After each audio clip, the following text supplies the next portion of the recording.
Hi, Pallavi. Welcome to Masala Podcast. It is such a pleasure to have you on the show. Yeah, thank you, Sangeeta. It's been a platform I've been closely following, and yeah, I'm so glad that I'm on Soul Sutras, and really, it's a like be a part of these, women community that you have created of women who speak their mind fearlessly. Um, I've been following your work, Pallavi, for quite a long time now. And, you do incredible things on Instagram, and I've kind of watched some of your YouTube videos. Um, Tell me, what's a nice Indian girl like you doing talking about sex? Okay. Yeah, I mean, that's how I was brought up. I used to be very shy girl. Like, I used to be so intimidated by if there is a boy standing next to me. Like, there has to be like a mile's distance, preferably. I was so scared of talking to. I had my own like family trauma, which kind of Mm, led to a low self-esteem. So went through my own, I would say bucket of life's issues, and I think the good thing was that I decided to turn my struggle into you know, a cause or an inspiration, my personal inspiration to do something and ensure that no one else goes through what I went, be it say sexually objectified in a relationship. Like, okay, am I there just for my body, or my identity matters? Am I just a body? So I used to go through all those emotions and not knowing anything further. So I strongly believe in like sometimes I come across, because different people have different thought processes, but I feel that sexuality to me is very sacred. It is something which is not, it is more than exchange of bodies, it is exchange of energies, there are emotions, or at the very bare minimum, there is the safety involved or health involved, like a lot of things that get involved, and we don't think of sexuality on those terms. So yeah. Um, can we go back to something you just said about your own life kind of was a little bit difficult growing up? Are you happy to talk about that a little bit?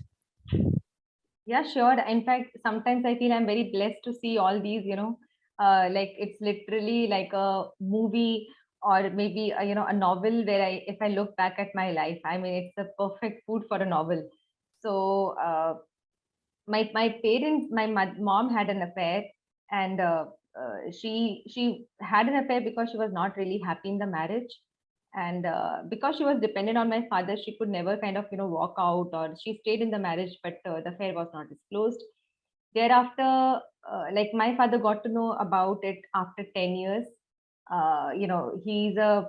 He's into palmistry, so he was reading my mom's hand, and he just kind of made this up and said that, I find that there is something that you're hiding from me from the lines of your hands. Oh so my God. so she was already under a lot of guilt, and she Yeah. thought that it's the time that she should tell him, because like now they are involving all gods and divine being into this. So, and then my father left her, like not legally, because she never divorced him, Mm. but my father separated from her, and he went on to have his own affair, which was a full blown affair of like 25 years. Wow. So, and as a child, I grew up seeing all this, because all of this happened when I was like 8. Mm. And I think one interesting thing that stood out for me is because there were so many relationships involved. My mom had a relationship, my father had a relationship. I saw my father's relationship. My mom's relationship was over by the time, like, Mm. it happened before I was born. But my father's relationship started when I was like 7, 8, after the Mm. marriage was, Mm. broken. Mm. And then I used to accompany my father to his visits to Mm. that woman, because she was also a married woman, and in the society, a man cannot be seen. So my father would take me along, because that makes it more acceptable, like there is a child also going. So You I were like the used to be. decoy. Yeah. So I mean, I now I understand why I would frequent visits there, like why I would be accompanying him always. So I think all of that, it, I was not able to process it, what is that, but it had a lot of impact, because I had no baseline of what a healthy relationship looks like. It was all over, like anything which was volatile, Okay, anything which is volatile, which is volcanic, which is intense, which is chemistry, I would associate everything that as a relationship, and I ended up creating same relationships in my life through that, energy. It's basically the energy that's the Yeah. inner state of your body. So now I realize why I would attract all those men, or why I would get attracted to all those men. But it was also my inner state of turbulence, which was not really, human beings have this unique ability to adapt. Like Yeah. we can adapt to so many things, and we can also adapt to trauma, we can adapt to toxicity. Yeah. So that's how I think the downward spiral of relationship failures after relationship failures, like so many relationship failures. And thankfully I kind of, because I know so many people who are still into the throes, like they still struggle, they have no way out. So I'm Yeah. very glad that even after all this has happened, I was able to, I came out.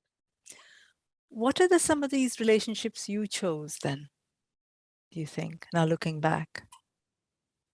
So kind of relationships are you asking? Yeah, like you were saying you found yourself in some toxic relationships because of Yes. what you saw growing up. Are you happy to share? You don't need to get into details, but what sort of things did that make you do? No, you can ask me anything. I'm like an open book. I just love to. I seriously, I mean, I believe in boundaries, where Yeah, boundaries with men, but when there is a public platform like this where yeah, I know my story can yeah. connect, I am willing to go open to any extent. This is Like, wonderful. So please share your relationships, which were a result, so as you were saying, of what you saw growing up, right? so I had low self-esteem, and I felt that relationships will give me that value, Yeah, which yeah, I feel lacking in myself. Like I yeah, lack that value. yeah, Being in a relationship gives me that value, gives me that yeah, completeness. So for that, like it would happen like I was ready to fall in love with the first man who was going to give me an attention. yeah, yeah, That's how desperate I was. yeah. Like even someone meeting me. So one thing in my mind was that marriage is a way where I can escape this dysfunctional home. Mm, Like I had this, girls get married and they go to a different home. So it was my escapade. mm, I knew it very clearly that the only way I can escape this home is I get married to some other guy, move into yeah, his home. So that was number one. And secondly, I longed for that family. So I was very desperate. And I remember, I would give those kind of indirect cues to men also yeah, to show my subtle interest, yeah, and knowing that there is a desperation. And yeah, I went to any extent. So I never thought, in my mind it was like I would never attract a guy. yeah, Okay, so with that, and then someone would get attracted to me, and I thought, okay, he's the first one, he's the last one, so I'll just go and grab that man, like literally, profess my love. And mm, most of these men were abusive men, in terms of, there was a different types of abuse. Like with one it was financial abuse, with one it was like, it was just about sex. The relationship was, he was only wanting sex from me. There was nothing other, in the relationship. He would not disclose about our relationship to his mm, friends, or he would keep it mm, very discreet, and it was only about sex. And I was very very discontent with everything while I was into it. But the only what happened was, because I had so low self-worth, that I couldn't find it, muster the courage to walk out of it. mm, And got married in a patriarchal setup. Like again, relationship did not work.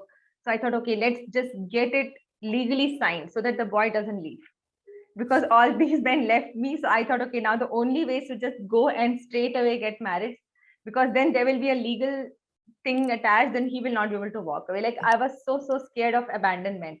So I yeah, went ahead, married the first guy who liked me. Like first guy who liked me, I just got married. I thought, okay, profession, okay, and then educated.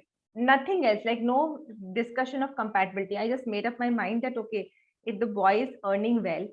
But then after the marriage, I found that the family was very patriarchal. I stayed in the marriage for 5 6 years, because again I did not have courage. Uh, I thought, okay, I need this marriage for survival. I can't survive. It was only after he left country for 2 years on a a different assignment out of the country, that for those 2 years I was very obese. Like I was 80 kgs. Now I'm 66. So I just took on food to kind of deal with that, emotional trauma. So emotional comfort. The moment he left, like within 15 days, I lost 10 kgs without doing anything. Wow. Wow. Yes, yes. I tell this story because, and even I'm coming up with a workshop where I tell that a lot of body weight issues are because of mental health. We don't talk about this. We talk about body positivity, but I'm saying that if you are under stress and you are gaining fat, you need to get let go of that fat, and that is what happened. Like I would now I understand that the moment my husband left, I was so relieved. I just lost 10 kgs, like, Yeah. and that was my sign. So, but then Yeah. again, I went into other relationships, which was like, Yeah. abusive, like financially, sexually, this same thing. It's like, repeat on the repeat mode. Yeah. Yeah. I My last abandonment was like the man left me. That was when I came, like literally came to my knees. Like literally, I felt that one of my friends said that, Pallavi, you are growing old. I don't know if it is true, but it just hit me. So he said, Pallavi, you are growing old. Right now, you are in your 30s. You are going to be in your 40s in 2 or 3 years. But in your 40s, you would not be able to deal with this This up and trauma. So down. Yeah. Yeah. yeah, he said that you better be vigilant and do something about it, because right now you still have the capacity, and I could feel that I'm going somewhere. I'm losing myself. I'm losing my peace. Everything. Like I have a Yeah. child, Yeah. so the one of the concerns was me. He can't see his mom crying and Yeah. Yeah. staying hungry all the time, which I did. Yeah. So then I went to therapist. I always believed in therapists, but none of them where so like like quackery is so prevalent in India. Glad I found a good therapist. Like he's a good Yeah. therapist, and this is where I, yeah, Yeah. started. And that's where your journey to becoming who you are today started, I think, wasn't it? Hmm. So, what led you to become a sex educator? And why do you think that's important in the world? Because for me, my relationships, my presence in my relationship was just limited to sex. Mm. uh, with my husband, it was again a sexless marriage, so there was no sex, and thereafter very strong. So I could see the both multiple aspects of sex. One, there was sexual objectification. Mm. Two, there was a sexual withholding because lack of emotions or lack of affection. Three, um, there was like a peak of sexuality where I also like really became very sexual. I went ahead and had an extramarital affair. I mean, technically I was out of that marriage, where I knew that I'm going to walk out of the marriage, but still I had a relationship while I was married, legally married. Like so you are mentally separated, you are physically separated, but legally you are married and you have an affair. So you would still call that as an extramarital Yeah. affair. Yeah. And I had that. And it was very very sexually intense.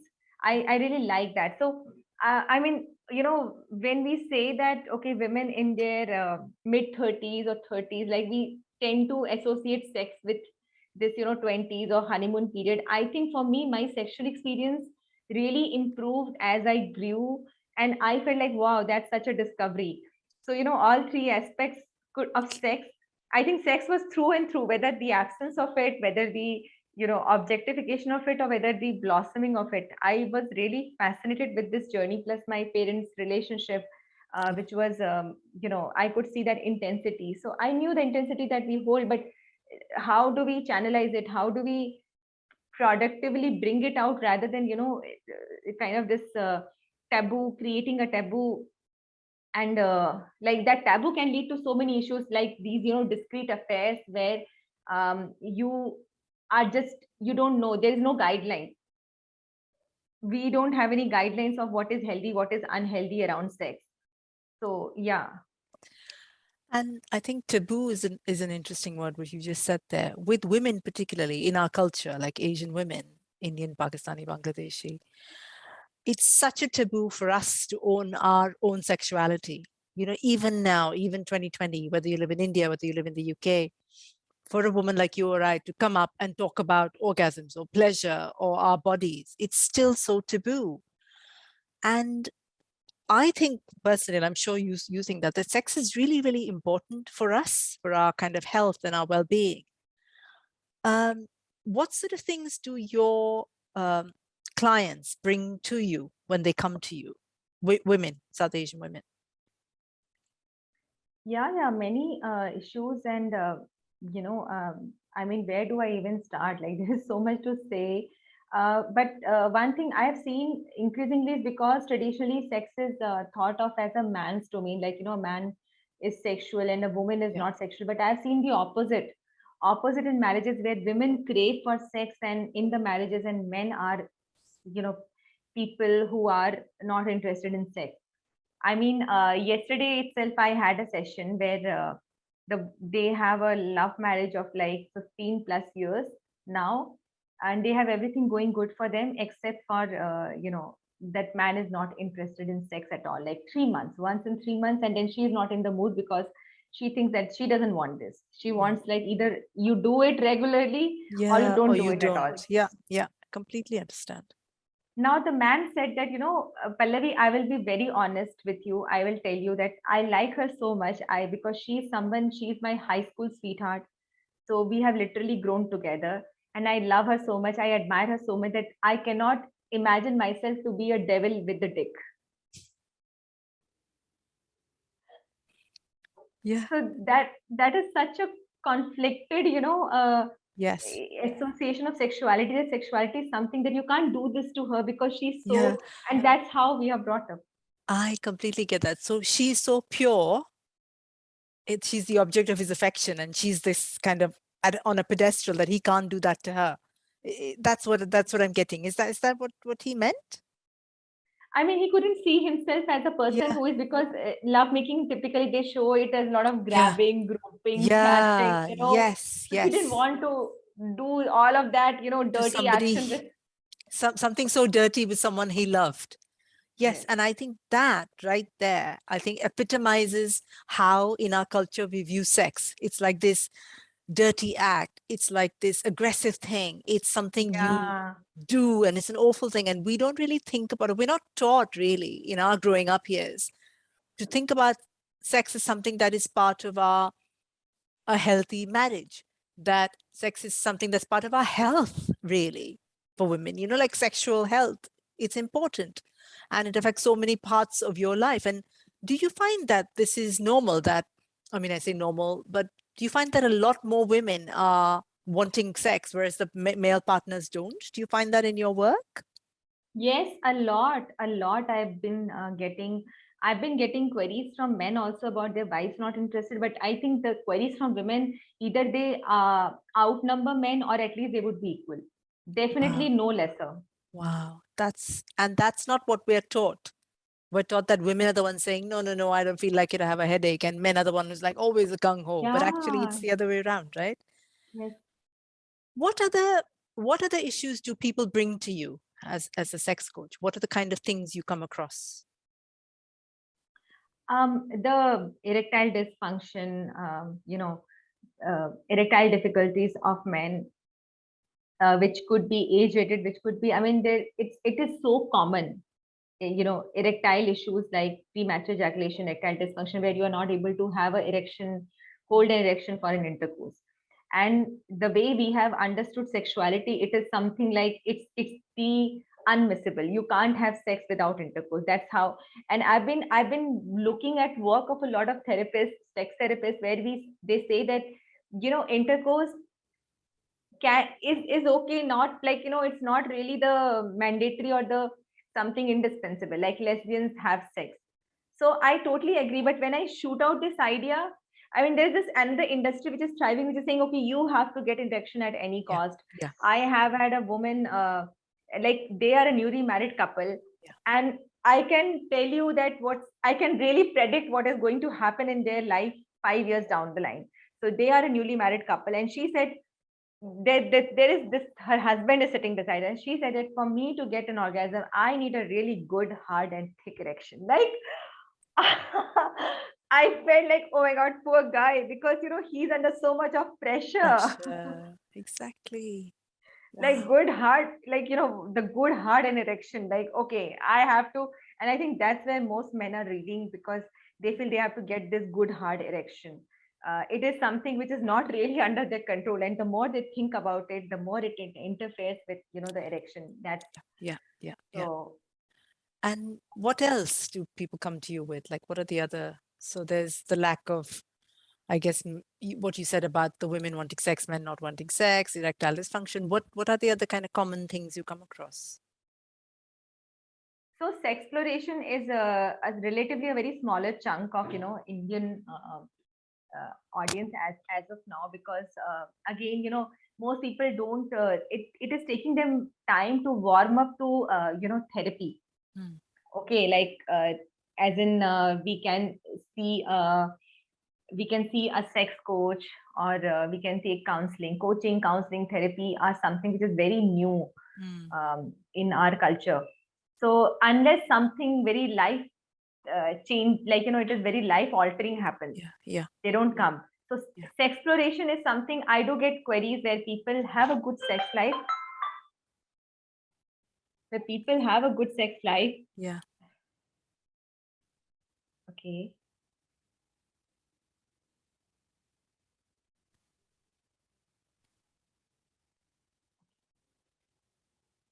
So okay, so sexploration is something I don't get a lot of queries, as of now, because people actually consider therapy something, or counseling or coaching. I'm a coach, so they consider it to be something where it is the last resort.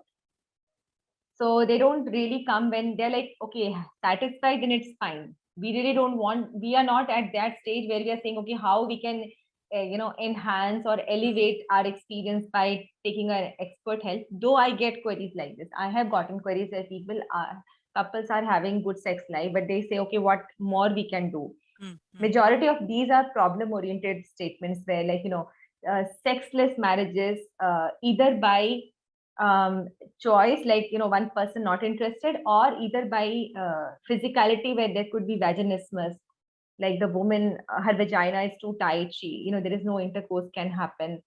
Or and the the very weird thing what I found is, most of these unconsummated marriages, they come when the family is pressurizing them to have kids. They have a Wow. 2 year sexless marriage, Yeah. unconsummated marriage, they could not have sex, and now the family is pressurizing them. So that's the hypocrisy of Indian society, that we are covertly talking about, okay, when are you guys having sex? I mean, Yeah. you first. Yeah. Or we're not even like concerned about whether they're having sex or not. It's just, where are the babies? Like that's the, so if there are no babies, then you're like, okay, then why you're not having sex, rather than anybody being interested. Whether And they are that's, so ashamed. Like, they say, okay, now we have to tell them that we are not even having sex. Like, in the it, family. yeah, it has to come to that. And do you think in Indian society, attitudes towards sex have changed at all in the last kind of 10 years, maybe?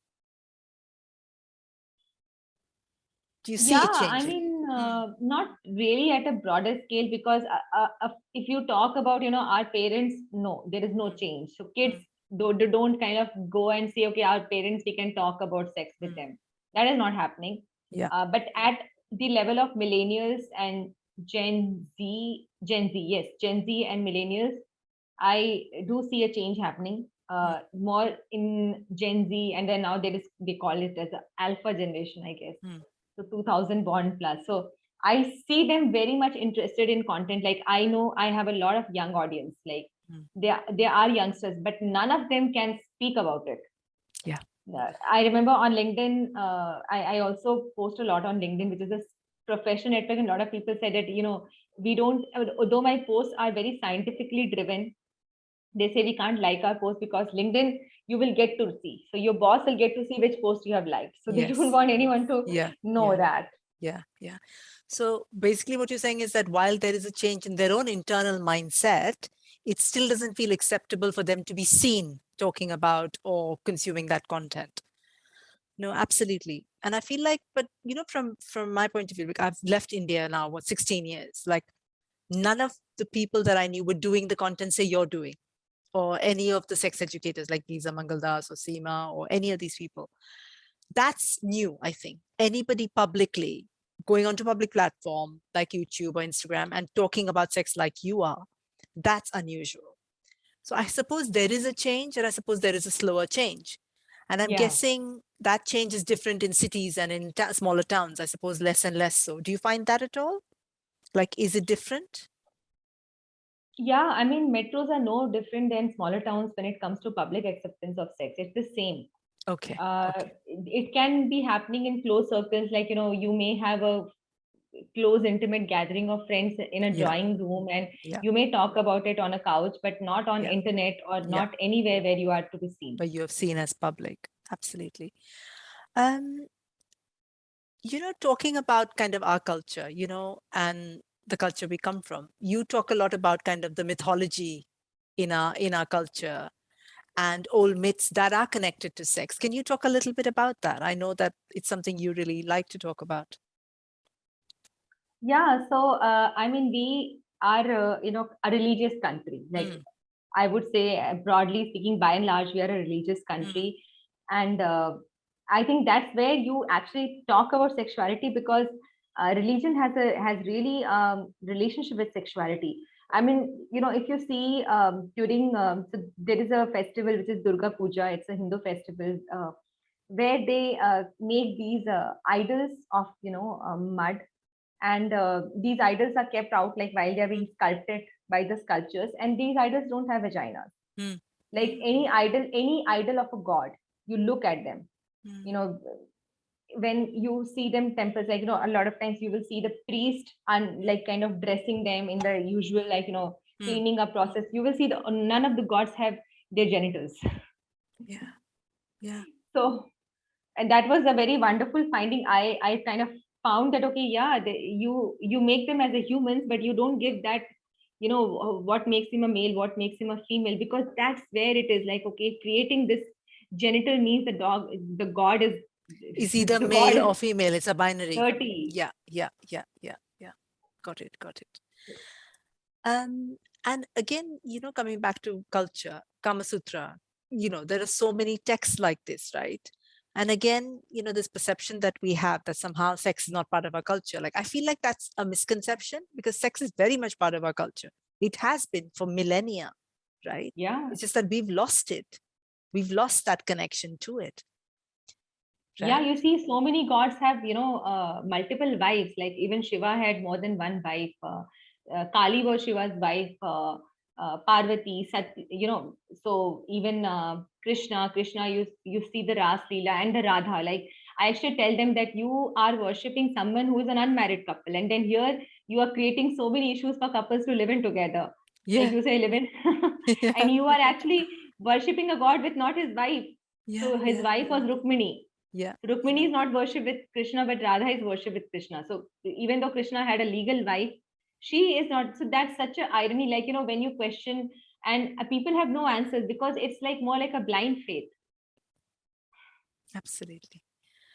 Um, with the couples who come to you or people who come to you, have there been any stories that have stood out for you, like that's really helped you or inspired you? It's like your work, how that's changed people. Yeah, I mean, I also happened to get a testimonial from this client of mine, and she said, so she was again grew up with very iconoclastic values on sexuality, like, okay, it's dirty, it's shameful. Parents were very discreet about their own life. She has no idea of her parents' sex life. Like, most kids, most clients, I ask them that, okay, what is about? So they're looking at me as like I'm talking turkey. Like, I say, yeah, you are living in the same house. I mean, if your parents have an intimate relationship, you have no idea. So see, that's so disconnected, like two adults staying in the home, and we have no idea about, okay, they could have something like that. And she also grew up with similar values of, shameful sexuality, and her husband, they had a sexless marriage, on and off, like 2 years of sexless marriage, and one, off incident where she would just do it more like a duty. So that is also, we see in the culture, is like the duty sex. Yes. And her husband did not like it. In fact, one of my clients even said that, it feels like I'm raping my wife, because she just lies there still, nothing. She says, Yeah. so even though the consent is there, because she thinks, okay, it's his need, but he doesn't like it, he wants her to be involved. Yeah. So she came to me and we talked about movies. There are certain movies way back in 80s. Like I talk about there is this movie called Parama by Aparna Sen. She's a Bengali filmmaker, very bold, and I'm so glad. So there is one movie of Aparna Sen. I don't remember the name of the movie, but I will tell you the scene. So the scene is she is having sex with her lover, Aparna Sen. So she is the actress also, and she's a director also. So she is having sex with her lover. The lover is outside marriage, and the child is basically playing there out in the playground, the garden, and she's on the top floor. So the child is like wanting her. The child is calling her like ma ma. The child is 7 8 year old, and she's having that orgasm. She's like so she's actually seeing here and there like what should I do, but she Yeah. continues to kind of enjoy that. Wonderful. That's so good.